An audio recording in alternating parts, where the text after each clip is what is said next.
Okay. So this new video series for you guys is going to be kind of a journal slash diary. I am pre-recording these videos, and then once this process is finished, you guys will get to see them.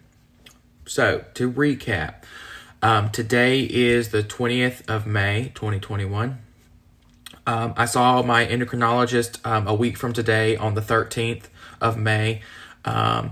She is very happy with everything. My labs, everything was within range, normal, the way that everything would want. My A1C did fluctuate up just a little bit from 6.9 to 6.1, I believe, is what it was. The only problem that we're having is my weight, and I can't, I've been trying to lose it on my own, and I'm kind of in this spot on what's called the downward spiral, where I eat what I want, and in order to do that, I use more insulin, and the more insulin I use, the more weight I gain, and then the more weight you have, the more insulin that's required to manage your diabetes. So it's called the downward spiral because once it starts, typically it doesn't stop and it continues to get worse until you have significant problems. So we've been trying to have me see a professional kind of weight loss doctor, one who would be responsible if I were to do gastric sleeve or gastric bypass. However, she's not recommending that me have one of those surgeries, just simply visit with his office and do a weight loss plan and stuff like that. But unfortunately, my insurance doesn't cover that. So I didn't really know what else to do. It's kind of been frustrating because I want it to go away. I want to be healthier. I just didn't necessarily know how to do it or do it by myself. And then the diabetes aspect of it kind of makes me hesitant on some diets. So long story short, without any sad, sobby stories, on Monday, the 17th of May, I started the ketogenic diet. I'm going to keep track of my weight. I weigh myself every morning. I'm keeping track of my carb intake, what I'm programming into my pump, my insulin usage, what of that insulin usage is basal and what is bolus, and then the number of steps that I'm doing a day. So basically, this video series is going to be a journal or a log of everything and how things have been going for me, and just keep you guys in the loop. So let's get started on what the first 3 full days have been like. Monday wasn't anything too crazy. I did weigh myself Sunday morning, and I weighed in at 300 pounds, 0.6. So I'm using that as my starting weight for this. So I entered that in as the first weight for Monday. Monday, I ate about 10 grams of carbs. I had a total daily insulin usage of 110.325 units. 93.875 of that was my basal rate. So the goal in doing this is to reduce that basal rate. Theoretically, as I lose weight, that should slowly reduce, and therefore will require me to use less insulin. So the bolus for that day, for those 10 grams of carbs, and most likely some corrections, was 16.45 units. So day one, nothing crazy. It was an adjustment, getting used to eating lower carbs. I'm shooting for the goal of about 20 grams of carbs, but I am ultimately remaining under 50 for this, and we'll see how things go. So for Tuesday, I weighed in and I had lost some water weight. I dropped down to 296.4. Tuesday, I had about 44 grams of carbs. Total insulin usage come down to 107.75.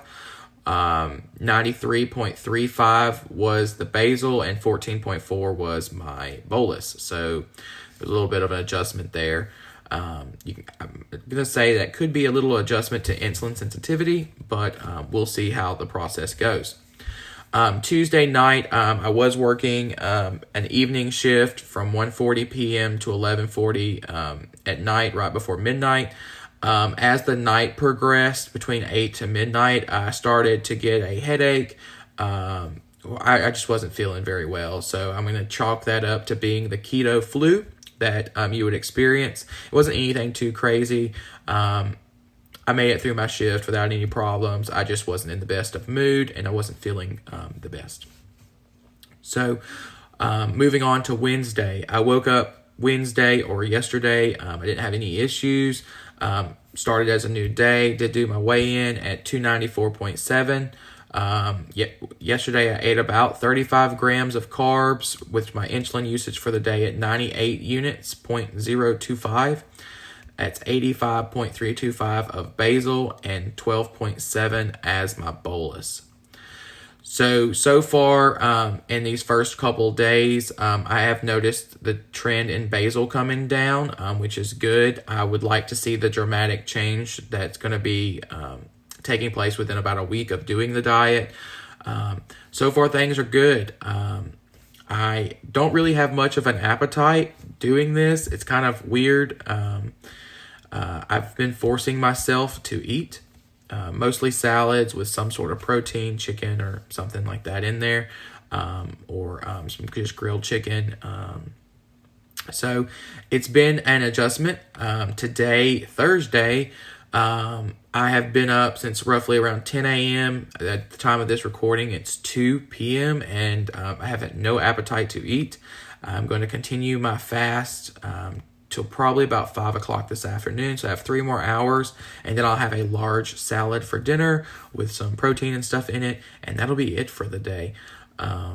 So just wanted to start these videos to start compiling the data from my pump, putting it in a spreadsheet, and then going to kind of go over it with you guys and share it. So far, auto mode has done a great job. My time in range, let me pull up that and I'll tell it to you. All right, so I pulled up my daily report from CareLink for Monday, Tuesday, and Wednesday. Looking at everything, Monday I was within range 92% of the time. Tuesday, was 93%, and then Wednesday was 98%. I'm trying to kind of let auto mode handle everything.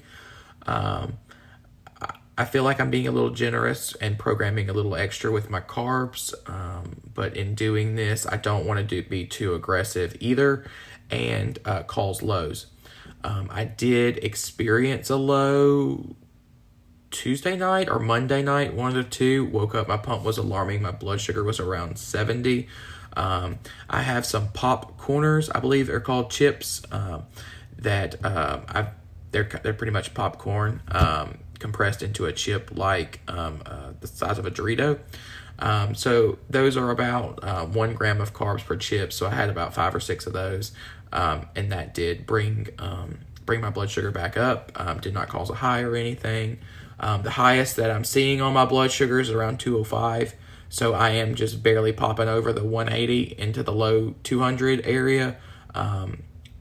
So I do believe that my time in range will continue to improve the more that I do this. So stick around and we'll see how things go. See you guys on the next update.